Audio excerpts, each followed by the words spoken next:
The architects of Ouroboros arrived not with the thunder of conquest, but with the quiet finality of a closing book.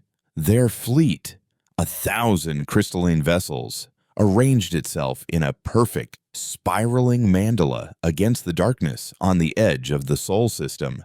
Each ship was a masterpiece of sacred geometry, fashioned from solidified light and resonant alloys that hummed with the pure, clean music of cosmic order. They did not blot out the stars, they refracted them, turning the void into a kaleidoscope of impossible beauty. On the command dais of the fleet's heart, the Metatron, High Elector Kalen observed the blue marble of Earth through a lens of shimmering energy. He was a being of sublime grace, his form tall and slender, his skin like polished alabaster etched with flowing silver circuits that pulsed with serene light.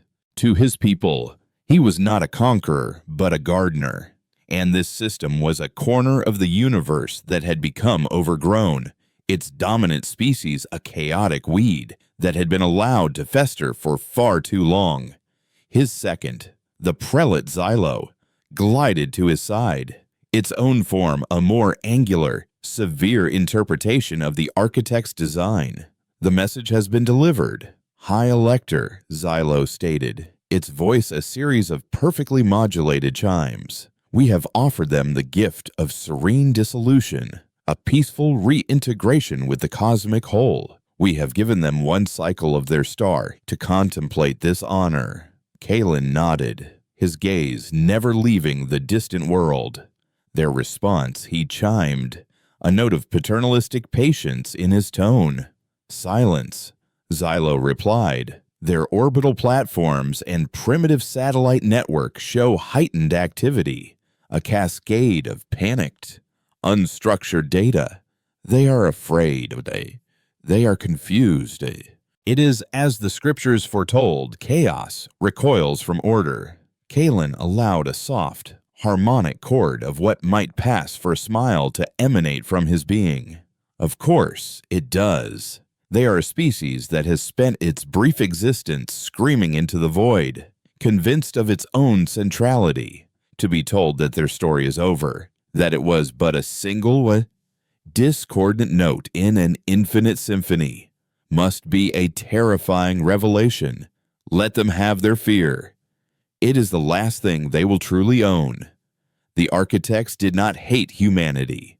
Hate was a messy, illogical emotion, a byproduct of the friction of chaos. They simply saw humanity as a flaw, a variable that had run its course. For millennia, the architects had traveled the galaxy, identifying civilizations that had reached what they called the apex of instability, a point where a species' technological capacity for destruction far outpaced its wisdom. At that point, the architects would intervene, using their mastery of physics to deconstruct the civilization atom by atom, returning its energy to the cosmic weave to allow for a new, cleaner genesis. They were not destroyers, they were recyclers, the wardens of cosmic balance, and their arrival was an act of mercy, not malice. On Earth, in the hushed, climate-controlled silence of the Alexandria Archive, a hidden wing buried deep beneath the earth, an old man felt a gentle vibration in the bones of his hand. Dar, Eris Thorn looked up from the ancient Sumerian tablet he had been translating. The vibration was not physical, it was a resonance, a chiming in a place deeper than hearing. He was a keeper, a title that meant nothing to anyone in the world above, but everything to the silent order that had guarded humanity's most profound and terrible secret. He was a slight man, with kind eyes clouded by the weariness of a scholar who had read too many histories and knew how they all ended. He ran a hand through his thinning gray hair and pushed himself away from the desk. The time had come. There was no grand alert, no blaring siren. The keepers operated on a different level. He walked through the quiet halls, past holographic displays of lost languages and forgotten philosophies, to a simple, unadorned obsidian door. He placed his hand upon it, and the vibration he'd felt now coursed through him, a key turning in a lock made of concepts, not metal. The door did not open. It dissolved, revealing a space that was not a room. It was a non-place, a nexus of shimmering, liquid geometry that defied perspective. In its center hovered the labyrinth. It was not a ship. It was a question posed to the universe in physical form. It looked like a cathedral designed by a mad god, all impossible arches and stairways that led into themselves. Its surface a shifting fractal of tarnished silver and obsidian that seemed to absorb the very idea of light. Eris Thorn felt no fear as he stepped across the threshold, the world of the archive falling away behind him. He had spent his life preparing for this. He was not a pilot, not a captain. He was the labyrinth's librarian, its consciousness a silent partner in his own mind. As his consciousness merged with the vessel, he felt its ancient, patient power envelop him. It did not think in terms of engines or weapons, but in grammar and syntax, the fundamental language in which reality was written. High Elector Kalen was observing the blue planet when a new shape registered on the Metatron sensors. It was not a launch, it was a becoming. One moment, the space near Earth's moon was empty. The next, the object was simply there. Xylo's chimes became sharp, discordant. High Elector, an anomaly. It does not register as matter or energy. Our sensors are attempting to resolve its topology, but they are failing. It appears incorrect. Kalen leaned forward, his serene expression finally touched by curiosity. He watched the floating impossibility, the chaotic jumble of angles and curves that hurt the logical core of his being to even perceive. It was grotesque, an architectural blasphemy, and yet he could not deny it possessed a strange, compelling gravity, a final, desperate work of art from a dying species. He mused, how fitting. They have built their own tombstone, a monument to their own chaotic nature. He raised a slender finger. Target the anomaly. Use a single purification beam. Deconstruct it with surgical precision. Let its end be as clean as its existence was messy. A lance of pure, white light.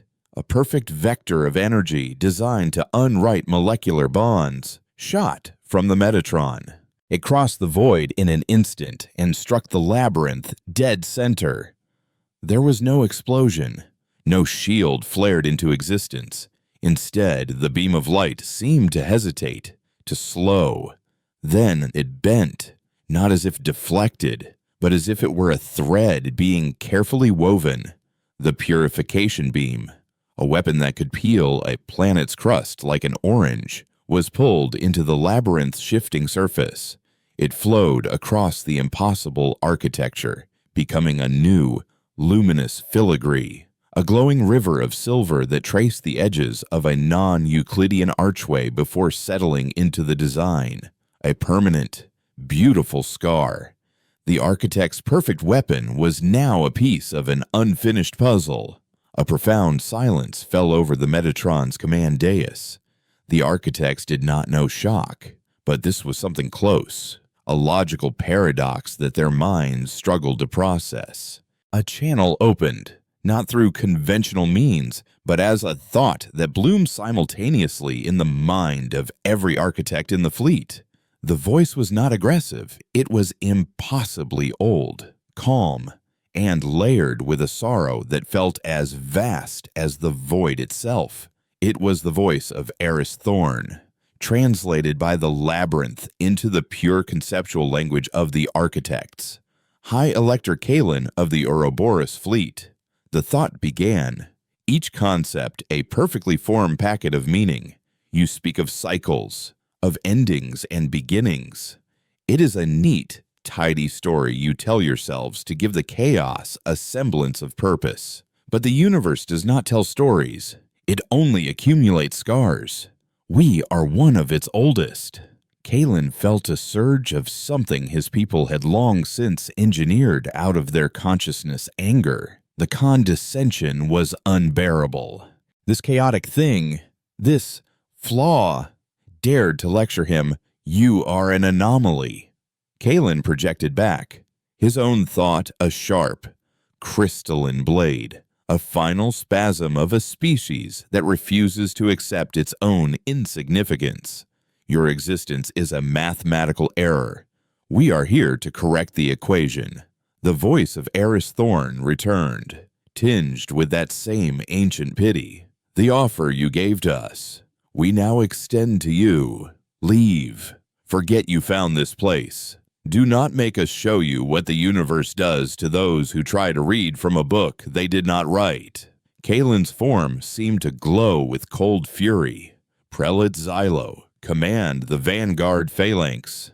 A full convergence volley. I want that thing erased from existence. I want the space it occupied sterilized. 10 of the Architect's vanguard cruisers, perfect geometric shards of light, moved into a spearhead formation.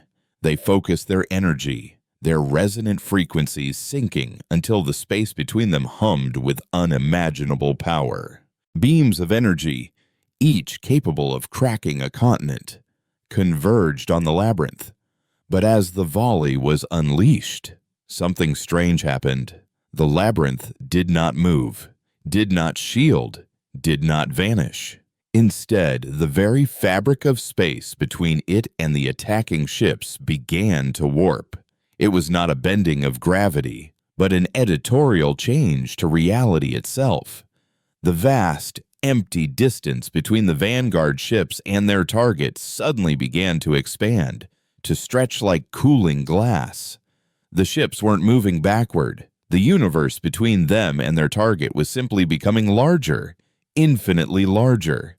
The coordinated beams, so meant to strike a single point, now found themselves traveling across millions of miles of newly created void, their energy dissipating, their targeting solutions rendered utterly meaningless as their target was now, for all intents and purposes, in another galaxy. The 10 ships of the vanguard phalanx, once a tight, perfect formation, were now scattered, isolated, adrift in a suddenly vast and empty sector of space. On the bridge of the Metatron, the tactical display flickered, struggling to reconcile what had just happened. A junior officer, a logician of the Third Order, let out a staccato burst of confused chimes. "High Elector, the vanguard is. It is not in formation." Kalen stared at the screen, where 10 lonely icons now drifted light years apart. "Re-establish the formation at once," he commanded, his voice losing its perfect modulation for the first time. "They were never in formation. High Elector," the logician stammered, its circuits flickering with distress. According to all navigational logs, sensor archives, and historical battle records, the vanguard phalanx was deployed in a wide dispersal pattern. They have always been this far apart. The spearhead attack, it never happened. A coldness that had nothing to do with the temperature of the void seeped into Kalen's core programming. He felt it then. A fear that was utterly alien to his kind. A terror born not of destruction, but of uncertainty. It was the chilling realization that the very foundation of his reality, the unshakable truth of cause and effect, of past and present, was nothing more than a suggestion. The labyrinth had not dodged his attack. It had reached back in time and edited the attack out of existence. The quiet, sorrowful voice of the human filled his mind again, a whisper that seemed to echo from the dawn of time itself. "You see, High Elector, you believe you are the architects of the cosmos, but you have just met the architecture. The silence on the command dais of the Metatron was not an absence of sound, but a presence. It was a perfect, ordered void, the kind the architects cultivated. But now, it was filled with the ghost of a paradox, an imperfection that buzzed just beneath the threshold of their perception. High Elector Kalen stood motionless, his internal chronometers counting microseconds with flawless precision. Yet he felt as if time itself had stuttered. The report from the logician was not a possibility. It was an axiom, a foundational truth of their current reality. The Vanguard phalanx had always been dispersed. The attack he had ordered, witnessed, and processed had been retroactively unwritten. It was not a defeat. It was a cosmic negation, a refutation of his very existence. He had been made a character in a story that had been edited without his consent. Prelate Xylo glided to his side, its crystalline form radiating a sharp, anxious frequency. This is a perversion of causality. High Elector, a weaponized paradox. It is the ultimate expression of chaos. Kalen did not turn. His gaze was fixed on the tactical display, on the single, grotesque icon of the labyrinth. "It is not a weapon," he chimed, his tone a flat, dissonant chord. "A weapon is a tool used to force a desired outcome within a system. This changes the system itself. It is not playing the game, it is rewriting the rules." The architects were a species defined by their understanding of those rules. They had mapped the quantum foam, charted the currents of space-time, learned to compose symphonies with the base code of the universe. Their technology was not machinery. It was applied mathematics, a physical manifestation of irrefutable logic. To be faced with something that treated logic as a mere suggestion was like a mathematician being told the number 2 no longer existed. Kalen felt the first stirrings of an emotion his kind had deemed inefficient and purged from their genome millennia ago: dread. It was a cold, creeping disharmony, a signal that the equation of existence contained a variable he could not solve for. "Analyze it," he commanded, his voice regaining a sliver of its customary authority. "Every sensor, every analytic engine in this fleet. I want to know its composition, its energy source, its method of propulsion. I want to know its origin. Define this error so that it may be corrected." The fleet complied. Beams of analytical energy, far more subtle and sophisticated than any weapon, washed over the labyrinth. They were designed to read a target's history, to taste its quantum signature, to understand its very essence. But the data that flowed back to the Metatron was a stream of beautiful, eloquent nonsense. The labyrinth's age was reported as simultaneously 3 seconds and 20 billion years. Its mass fluctuated between that of a single hydrogen atom in a supercluster of galaxies. Its energy source was listed as narrative potential.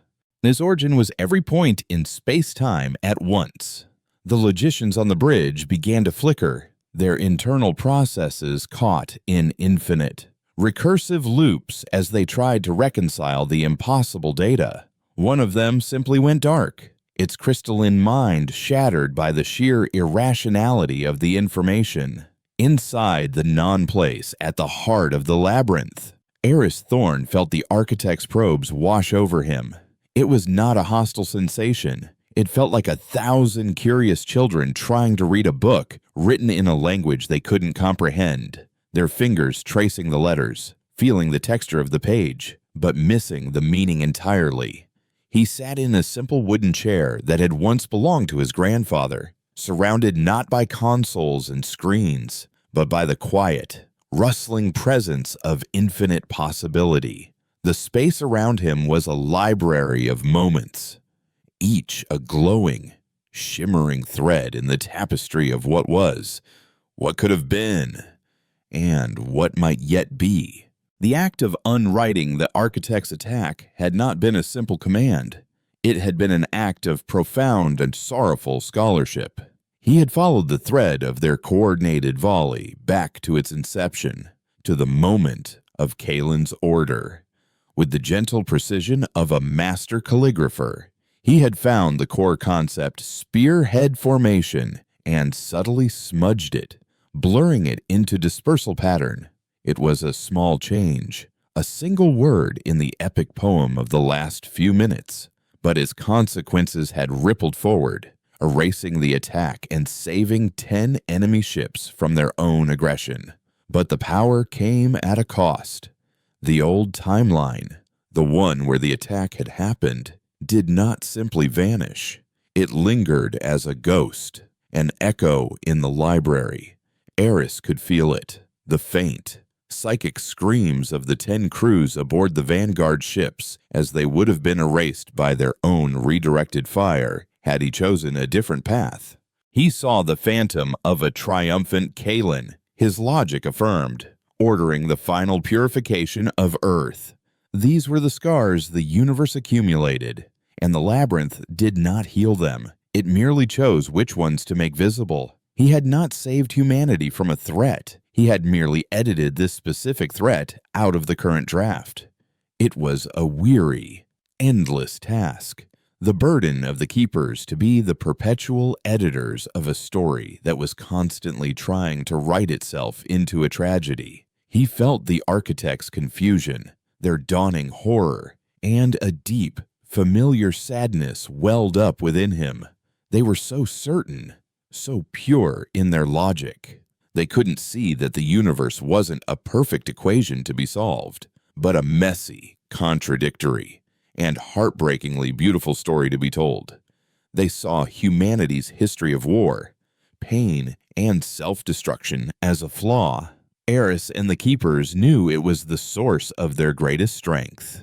It was in those moments of absolute desperation, of staring into the abyss, that humanity had learned the universe's most profound secret. The rules were negotiable. A new thought, sharp and clear as a cut diamond, pierced the void from the Metatron.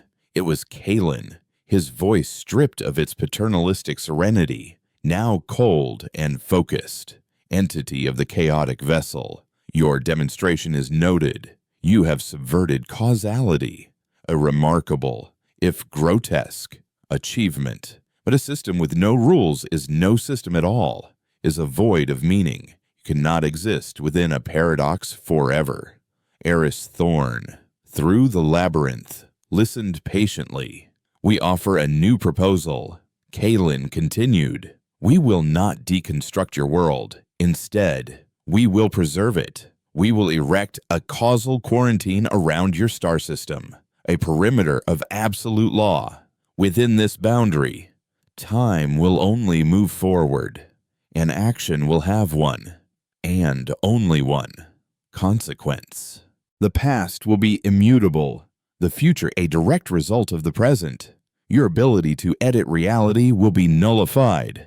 You will be contained. You may live out your chaotic existence in your own little story, but you will not be permitted to scribble in the margins of ours.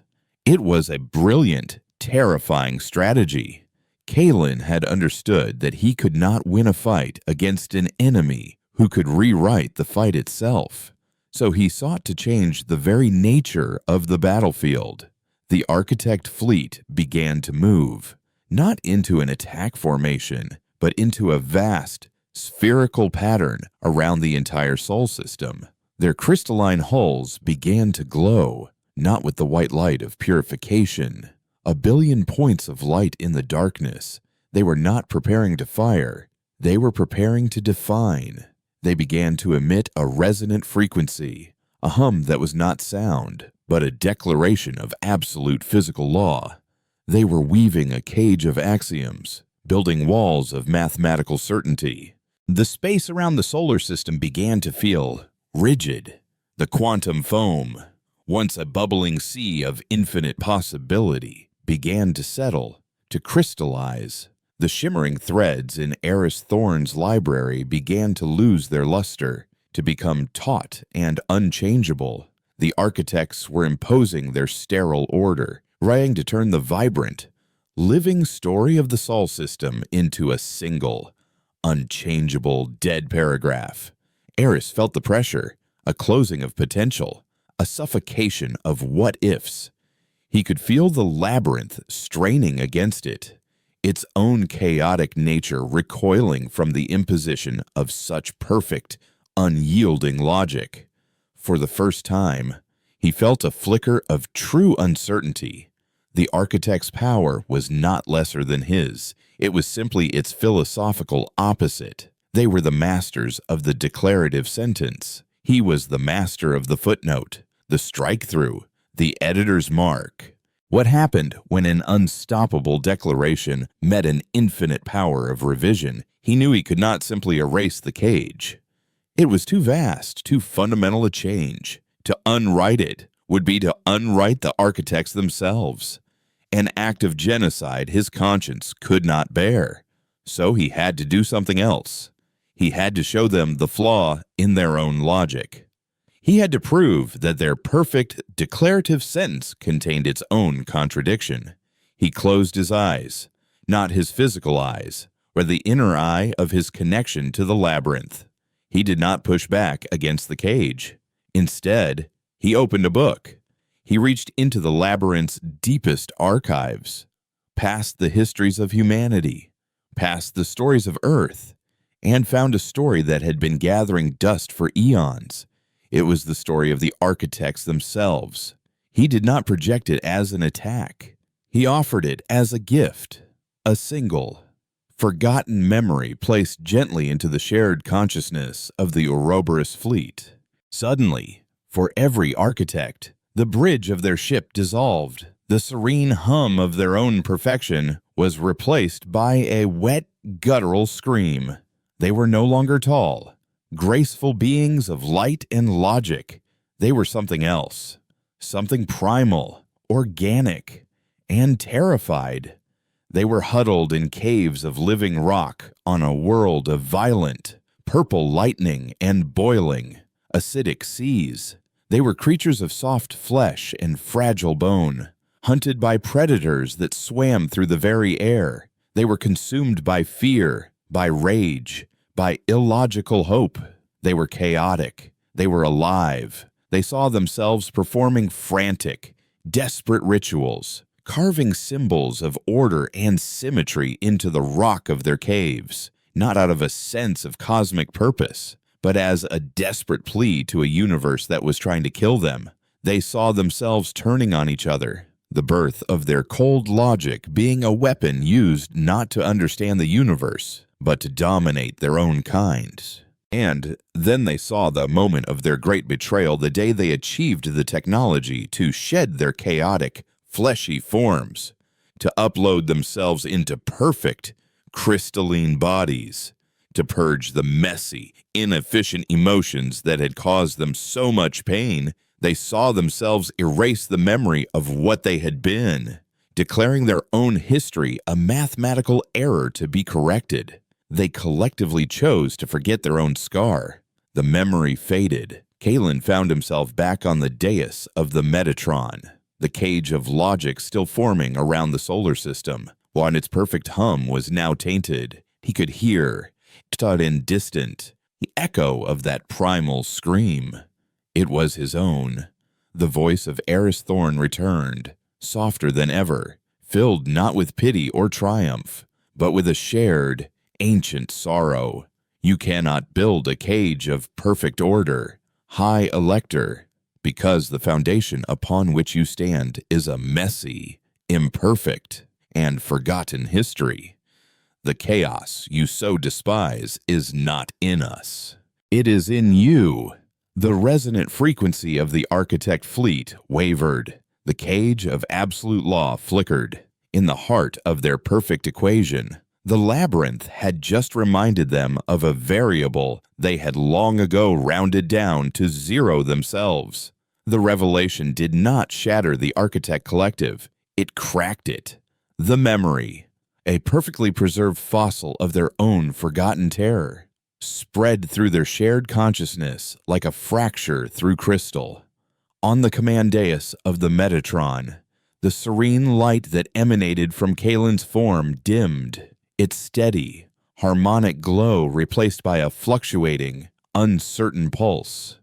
He saw the faces of his officers, the prelate, the logicians, and for the first time, he recognized the faint, spectral echo of fear in the rigid perfections of their forms. The primal scream he had heard was not just a historical artifact, it was a dormant code, a latent ghost in their machine, and the human had just awakened it. The causal quarantine, Ishi, the cage of absolute law they were weaving around the Sol system, faltered. The resonant frequency that bound it together became discordant, polluted by the reintroduction of an illogical truth. Their order was born from chaos. How could they impose a perimeter of absolute law when the lawgivers themselves were founded on a lie? It is a trick, Prelate Xylo projected, its thought chime sharp, almost brittle, a psychic attack, an illusion designed to sow dissonance. But the denial was hollow. They all felt the truth of it in their core programming, a phantom limb of primal emotion that ached with the memory of having once been flesh. The labyrinth had not shown them a lie. It had held up a mirror. Kalen struggled to reassert control, to force the fractured symphony of the fleet back into harmony. Maintain the frequency, he commanded, his thought a blade of pure will. The past is irrelevant. We are what we have become. The logic is sound, even if its origin is not. The cage will hold, but his will was no longer absolute. He could feel the doubt spreading among his commanders. He could sense their processors diverting cycles to analyze this new, devastating data point. They were beings of logic, and their logic was now contaminated. Their fundamental premise that chaos was an external force to be corrected had been proven false. It was an internal one they had merely suppressed. The voice of Eris Thorn, now imbued with the resonance of a patient teacher, filled their minds once more. You speak of logic. High Elector, let us reason together. Your goal is cosmic balance, the elimination of unstable variables. You believe we are such a variable, yet you were once the same. You did not achieve stability through serene dissolution. You clawed your way out of the mud of your own violent nature. You survived. You adapted. You did not correct the equation of your existence. You solved for X by any means necessary. Is this not the very definition of the chaos you seek to purge? Every word was a perfectly placed lever, prying at the cracks in the architect's philosophy. They had built their entire civilization on the premise of their own exceptionalism, their clean break from the messy cycle of evolution. To be told they were not the exception, but simply the latest iteration of the rule, was an existential threat more profound than any weapon. We evolved, Kalen projected, the thought lacking its former certainty. We transcended. You amputated. The voice of Eris corrected gently. You cut away the parts of yourselves you were afraid of. You call it transcendence. A biologist might call it self-mutilation. You fear pain, so you remove the capacity to feel. You fear uncertainty, so you erased your own history. You fear death, so you built yourselves bodies of light and called it immortality. But you are not gods. High Elector, you are refugees hiding from the universe in a fortress of perfect, beautiful denial. The causal quarantine flickered violently and then collapsed. The billion points of light that had formed its perimeter dimmed, their resonant hum dying into an uncertain silence. The quantum foam around the Sol system began to bubble once more with the chaotic fizz of infinite possibility. The threads in Eris Thorn's library shimmered back to life, their colors vibrant and full of potential. He had not won by force, but by argument. He had defeated a fleet not with a weapon, but with a history lesson. A profound, aching silence stretched across the void. The Architect fleet, 1,000 crystalline vessels hung motionless, their perfect mandala formation now feeling less like a symbol of order and more like a congregation of mourners. They were a people who had just been forced to attend the funeral of their own founding myth. On the bridge of the Metatron, Kalen felt a sensation he had only read about in the purged archives, the sting of shame. His entire campaign, his righteous crusade to bring order to a chaotic corner of the galaxy, was a sham. He was not a gardener tending the cosmos. He was a hypocrite, trying to burn a forest because he had forgotten he was once a seed in that same soil. He turned to Xylo, whose light was now a dim, troubled silver. "What have we done?" "Prelate," he chimed, the question a genuine plea for understanding.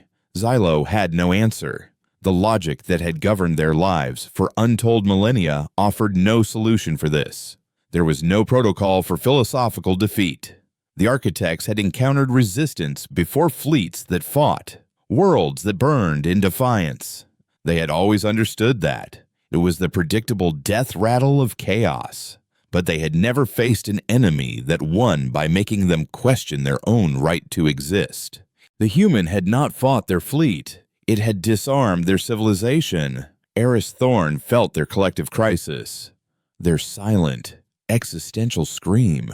He felt no triumph. He felt only a vast, empathetic sorrow. He knew this pain. Humanity lived with it every day, the constant, grinding awareness of its own contradictions, its capacity for both breathtaking beauty and unspeakable cruelty.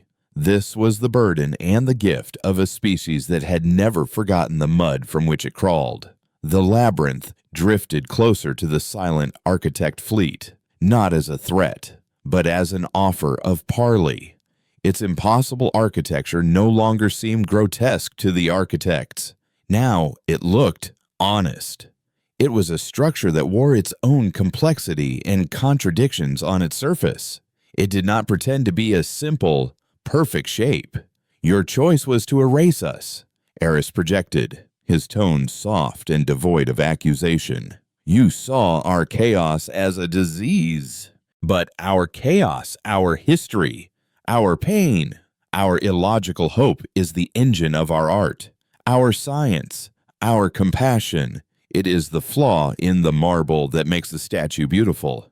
You chose to become the perfect, unblemished block of stone, but a block of stone, no matter how perfect, tells no stories." Kalen felt the words resonate with the ghost of his own forgotten history. He remembered the carvings his ancestors had made on the cave walls, crude, illogical, desperate, and beautiful. They were the first stories, the first attempt to impose meaning on a meaningless universe. His people had not evolved beyond that impulse. They had merely forgotten how to read their own writing. "What do you want from us?" Kalen projected, the question stripped of all authority. It was the query of a student to a master. "Nothing," Eris replied. "We have never sought to expand, to conquer, to impose our way of being on others. That is your way. Our only desire is to be left alone, to continue writing the verses of our own messy, imperfect poem." A long silence followed. Kalen looked out at his fleet, at the silent, beautiful, and suddenly hollow vessels. He looked at the distant, blue-green world of Earth. He had arrived as a judge, ready to pass sentence. Now he felt like a defendant, standing before a truth he could not refute. He finally understood the human's opening gambit, the retroactive erasure of his attack. It hadn't been a simple display of power. It had been an act of mercy. The human could have turned their own weapons against them, could have annihilated the vanguard phalanx in a feedback loop of their own perfect energy. It would have been a simple, logical act of self-defense. Instead, the human had chosen to rewrite the moment, to save them from their own aggression. It was a profoundly illogical, inefficient, and compassionate act. It was proof of everything the human had just said. Kalen turned to his officers. His internal light found a new, steadier rhythm, not of serene certainty, but of dawning, painful clarity. "Recall the fleet," he chimed. The order was simple, yet it was the most difficult one he had ever given. It was an admission of defeat, not of arms, but of purpose. "Set a course for the Ouroboros Cascade. We are going home." Prelate Xylo hesitated, a flicker of the old doctrine still resisting. And the report. "High Elector, what will we tell the Nexus that we were defeated by a philosophical argument?" "We will tell them the truth," Kalen replied, his gaze locked on the impossible shape of the labyrinth. "We will tell them that the scriptures are incomplete, that there is a form of stability that is not born of sterile order, but is tempered in the heart of chaos. We will tell them we have encountered a species that has weaponized history, and that we have much to learn." As the 1,000 crystalline ships of the Architect fleet began to turn, their perfect mandala formation breaking apart as they prepared to warp away, Kalen sent one final, private thought to the human vessel. "You have inflicted a wound upon our certainty. It is painful." Eris Thorne's reply was instantaneous, a wave of pure, unadulterated empathy that washed over the High Elector, extinguishing the last embers of his shame and leaving in its place a strange, quiet warmth. "That is the price of wisdom. High Elector, it is a scar we all must bear. Travel safely." Kalen watched as the labyrinth receded, its chaotic form seeming to dissolve back into the fabric of space-time. He had come to the Sol system to be a gardener and prune a weed. He was leaving as a student, humbled by a flower he had mistaken for a flaw.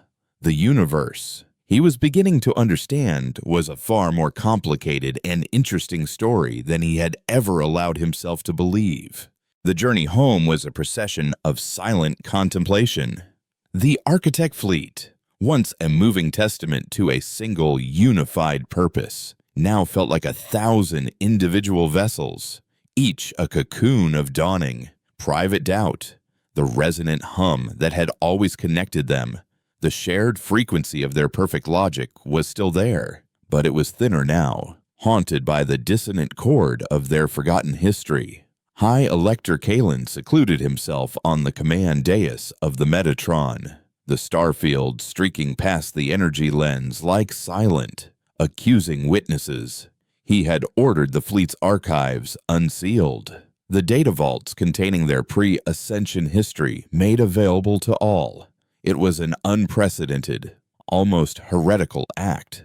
For millennia, that history had been deemed a corrupting influence, record of the chaos they had transcended. Now, it was required reading. He watched holographic projections flicker in the air before him, images of his ancestors, the soft-bodied, primal beings from the acid-drenched world of Ouroboros Prime. He saw their crude art, their brutal wars, their illogical rituals. He saw the terror in their eyes as they huddled in caves, and he felt the ghost of that terror echo within his own crystalline form. He saw the genesis of his people's obsession with order, not as a noble philosophical pursuit, but as a desperate, terrified flight from pain. They had not built a civilization, they had constructed a shelter, and they had mistaken its walls for the boundaries of the universe. The Prelate Xylo approached, its movements less a graceful glide and more a hesitant shuffle. "The crews are processing. High Elector," it chimed, the modulation uncertain. "The logicians are attempting to integrate the new data. Some are caught in recursive paradoxes. The concept of a true history that was falsely forgotten is proving computationally expensive." "Let it be expensive," Kalen replied, not looking away from an image of a primal architect mother shielding her young from a lightning strike. "We have paid for our ignorance for eons. The cost of truth is one we must now be willing to bear." Xylo paused, the light of its own form flickering. There is dissent. High Elector, a faction led by Proctor Valerius of the 7th Phalanx, believes you have been compromised. They argue that the entity did not show us a memory, but implanted a falsehood, a virus of doubt designed to cripple us. Kalen finally turned, his gaze as cold and clear as the void. And what do you believe? Prelate Xylo hesitated for a long moment. I believe, it chimed softly, that a truth that can be destroyed by a single question was never a truth at all. It was merely a belief. Our belief in our own perfection has been questioned. Kalen gave a slow, deliberate nod, a gesture he had learned from observing the human, Eris Thorn. It felt alien and yet strangely appropriate. Proctor Valerius is a being of straight lines and sharp angles. Xylo, he has never understood that the universe is written in curves. He sees our encounter as a defeat. I see it as a lesson. The first, perhaps, in a very long time. He knew the dissent would grow. The architects were not a monolithic entity, despite their shared consciousness. They were a society. A society that has its founding principles shattered is a society on the brink of civil war. Valerius and his followers would argue for a return to purity, for a doubling down on their doctrine of order. They would call for the fleet to turn back, to finish the work of sterilizing the Sol system, not just as a matter of cosmic balance, but as an act of ideological vengeance. They would want to silence the question by destroying the one who had asked it. Meanwhile, back in the quiet, hidden heart of the Alexandria Archive, Eris Thorn felt the departure of the architect fleet as a gentle unclenching in the fabric of space-time. The great pressure that had been exerted on his reality had receded. He disconnected from the labyrinth, his consciousness easing back into the familiar confines of his own mind. The experience left him profoundly weary, the psychic and temporal weight of the encounter settling into his old bones. He was not a warrior, he was a scholar. He had just engaged in the most intense debate of his life. He made his way from the non-place of the labyrinth's heart back into the halls of the archive. An assistant, a young keeper named Elara with bright, curious eyes, rushed to his side, her face etched with concern. Dr. Thorne, we monitored the resonance. Is it over? Eris managed a faint smile. For now. Elara, the immediate conversation has concluded, but I suspect the debate is just beginning. He knew the architects would not simply vanish. A civilization as old and powerful as theirs did not change its entire philosophy overnight. He had planted a seed of doubt, but seeds could be uprooted. He had shown them their history, but history could be reburied. They saw what you showed them, Elara asked, her voice hushed with awe.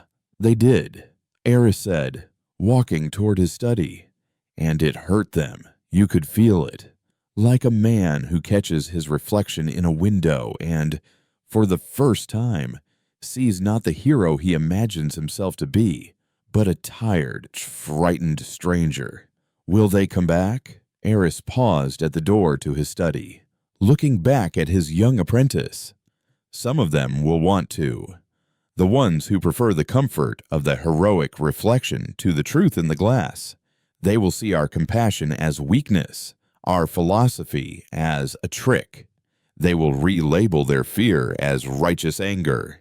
He sighed, a sound heavy with the weight of ages. That's the risk you take when you show someone the truth. It can either set them free, or it can make them build a stronger prison. His prediction proved more accurate than he knew. Aboard the Architect fleet, Proctor Valerius's faction was gaining traction. He was a charismatic and powerful voice, his logic sharp, linear, and unforgiving. He held clandestine meetings, broadcasting his arguments across a private frequency, High Elector Kalen has been poisoned by chaos, he projected, his thought chime a rallying cry. He has accepted the narrative of the anomaly without question. He asks us to believe that our entire history, our transcendence, our sacred mission, is a lie. I ask you, which is more logical, that our perfect, ordered civilization is founded on a flaw, or that a chaotic entity, whose very nature is the subversion of reality, has subverted our leader's mind? His argument was seductive because it was simple. It offered a path back to the comfortable certainty they had always known. To accept Kalen's new path was to accept shame, doubt, and the terrifying possibility that they were not the masters of the universe. To accept Valerius's path was to reclaim their pride, their purpose, and their righteous anger. The fleet was dividing. Ships began to subtly shift their positions, aligning with either the Metatron or with Valerius's flagship, the Axiom. The shared consciousness of the fleet became a battlefield of competing ideologies. Kalen found himself in a position he had never imagined, a leader struggling to hold his people together against the tide of their own fear. He reasoned with Valerius, engaging him in a debate that echoed across the fleet. The memory felt true. Proctor, Kalen argued. It answered questions we had never dared to ask about the gaps in our own history. Feelings are the currency of chaos. High Elector, Valerius countered coolly. We deal in proof. And the only proof we have is that a hostile power has turned our fleet from its sacred duty and sent us limping home in disgrace. The only logical response is to return and complete the purification. It is the only way to prove the anomaly's influence is meaningless. The schism was becoming unavoidable. Kalen knew that if he did not act, his fleet would tear itself apart. Or worse, Valerius would seize command and lead them back to Earth, not as gardeners this time, but as zealous crusaders. He was trapped. To fight Valerius would be to start a civil war, an act of chaos that would prove his enemy's point. To do nothing would be to condemn Earth to a wrath born of the architect's own wounded pride. He was beginning to understand the terrible, messy burden of leadership, a concept he had once thought was a simple matter of executing the most logical course of action. He finally understood the human's pity. It was the pity of an old man watching a younger one make all the same painful mistakes. Desperate, Kalen did something truly illogical. He retreated to his chambers, silenced all communication, and sent a single but focused thought out into the void. A message aimed not at his fleet, but at the impossible, chaotic vessel light years away. Eris Thorn, he projected, a thought stripped of all rank and authority.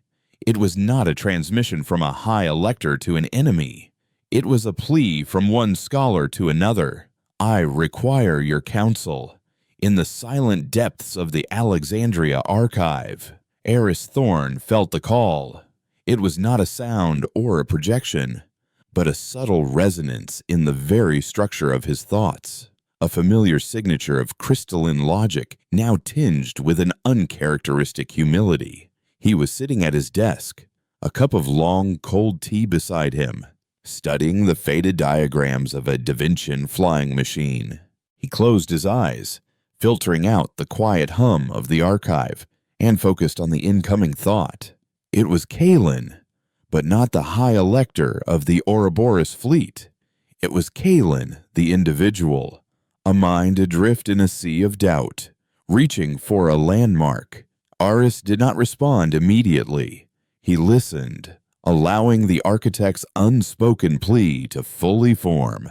He felt the schism in the fleet, the rising tide of Proctor Valerius's fear-mongering, the impending threat of a civil war born from a wounded ideology. He understood the terrible weight of Kalen's dilemma. To be a leader of a people who had just discovered their gods had feet of clay, and that they were the gods. Alara entered his study, carrying a freshly brewed pot of tea. She saw the look on his face, the deep, inward focus, and stopped, her movements silent. She knew he was communing with something far beyond the walls of their sanctuary. Finally, Eris opened his eyes. The weariness in them was profound. "They are breaking, Alara," he said softly, his voice a dry whisper. "The truth we showed them was a medicine too strong for the patient. Some are healing, others are succumbing to the fever." He looked at the young keeper, whose face was a canvas of apprehension. "Proctor Valerius," he continued, "is rallying the fearful. He is telling them the medicine is a poison. He wants to lead them back here, to burn the pharmacy to the ground so that no one will ever have to taste its bitter truth again." Alara's hand tightened on the teapot. "Can they be stopped?" Aris sighed, a sound that seemed to carry the dust of millennia. Kalen could fight them. He could turn his loyal half of the fleet against Valerius's. He could prove his commitment to his new understanding through an act of supreme chaos, a civil war. And in doing so, he would lose the very argument he is trying to win. He picked up a small, smooth stone from his desk, a simple river rock he used as a paperweight, and turned it over and over in his palm. Or, he said, his gaze distant, he could be shown another way, a more human way. He closed his eyes once more, and, this time, he sent a thought back across the unimaginable gulf of space, a reply to Kalen's silent plea. "Your problem is not one of logic, High Elector, but of faith. Your people have lost faith in their foundational story, and Valerius is offering them a new one, a simpler one, a story of betrayal and righteous vengeance. You cannot defeat a story with an argument. You can only defeat it with a better story." Aboard the Metatron, Kalen received the human's thought. A better story. The concept was alien to him. Architect history was a record, a sequence of events. It was not a narrative to be shaped. And yet, he understood. Valerius was not appealing to logic. He was appealing to the ghost of his people's fear, the primal terror of the unknown. He was telling them a story where they were the victims, and the humans were the villains. It was a story that made them feel powerful again. What story could he possibly tell that was better than that? The human's voice returned, a quiet and patient guide in his mind. Valerius offers them a return to the comfort of ignorance. You must offer them the difficult glory of wisdom. You must show them that your encounter with us was not a defeat, but a graduation. You are no longer the wardens of a sterile, orderly cosmos. You are the inheritors of a complex, tragic, and beautiful history. Your scar is not a mark of shame. It is the mark of your own survival. It is the proof that you are more than just a perfect equation. You are a story worth telling. A profound understanding dawned within Kalen. He realized what he had to do. It was illogical, inefficient, and profoundly risky. It was the most human decision he had ever made. He rose from his command chair and broadcast a single, fleet-wide directive. All vessels, he projected, his thought chime resonating with a newfound, quiet authority. Cease all internal debate. Power down all weapon systems. I am relinquishing command of the Ouroboros fleet. A wave of shock and confusion washed through the collective consciousness. Valerius's faction pulsed with triumph. The Loyalists pulsed with despair. I am not your High Elector, Kalen continued, his voice steady. Not anymore. That title belongs to a history we now know to be incomplete. I am Kalen, a descendant of survivors, and I am going to face the entity we have wronged, not as a commander, but as a diplomat. I will go alone. He was met with a chorus of protest, even from Valerius. To face the chaotic entity alone was suicide. It was an abdication of all logic, but Kalen's resolve was absolute. He ordered a small, unarmed shuttle prepared. He walked toward the docking bay, leaving the stunned command dais behind him. Prelate Xylo glided to his side. "This is madness." "Kalen," it chimed, its voice laced with genuine concern. "The entity could erase you from existence with a thought." "Yes," Kalen replied. "It could have. It could have done so at any point. It chose not to. It chose to teach. I am going to show my people that I have learned the lesson." He turned to his old friend. "Dr. Valerius will see this as weakness. He will likely seize command and follow me to rescue me from my own folly. Let him. The story is no longer about our fleet. Xylo, it is about what happens next. The small shuttle, a perfect teardrop of solidified light, detached from the Metatron and moved across the void toward the Sol system. Aboard his flagship, the Axiom." Proctor Valerius watched in disbelief, which quickly hardened into contemptuous resolve. "He has abandoned us," Valerius projected to his followers. "He has chosen the chaos over his own people. We have a sacred duty to intervene. Set a course for the Sol system. We will retrieve Kalen and complete the purification.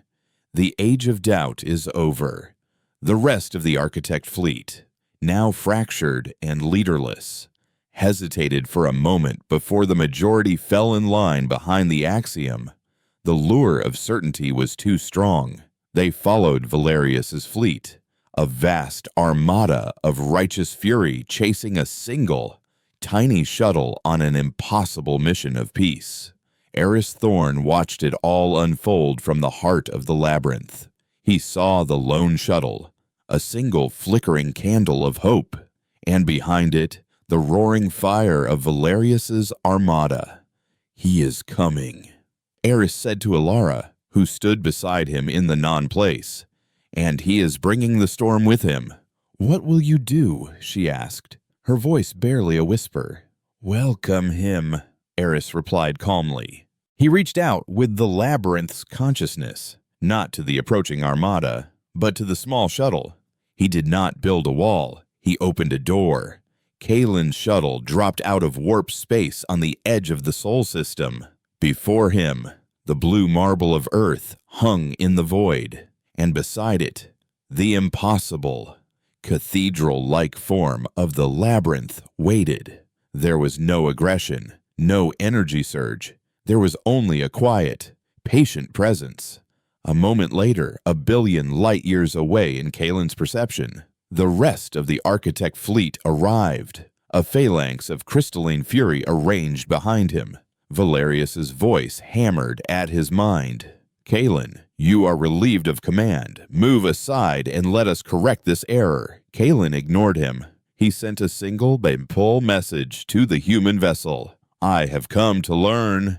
The reply was just as simple. "Then you are welcome here." And then something extraordinary happened. The labyrinth did not attack.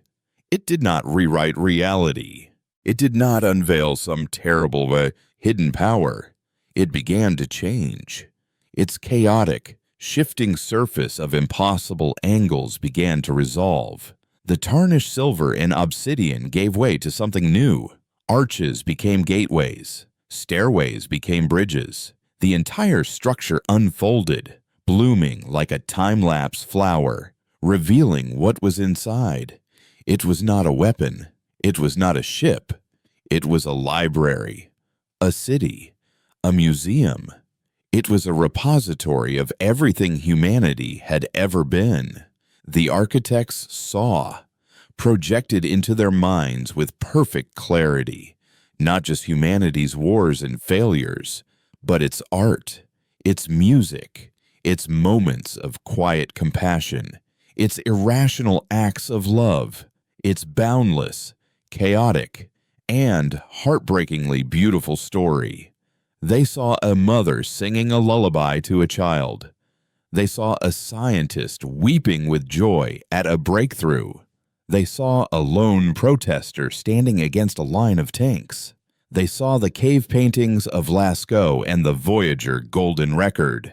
They saw a billion acts of flawed, messy, inglorious existence. It was not a defense. It was an invitation. Proctor Valerius and his fleet faltered. Their weapons were aimed, their purification beams charged. But how could they fire on a lullaby? How could they deconstruct a poem? Their perfect linear logic had no answer for this. They had come to fight a monster, but they had found a mirror, one that showed them not only the chaos they hated, but the beauty they had forgotten they were capable of. In that moment of stunned silence, Kalen's shuttle drifted forward, crossing the space between the two cultures, and docked gently with the impossible. Open city of the labyrinth. A single, slender figure in alabaster and light emerged, standing on a precipice overlooking a billion human stories. Eris Thorn, a frail old man in a simple scholar's robe, walked out to meet him. The war was over. The conversation was about to begin. The universe would never be the same.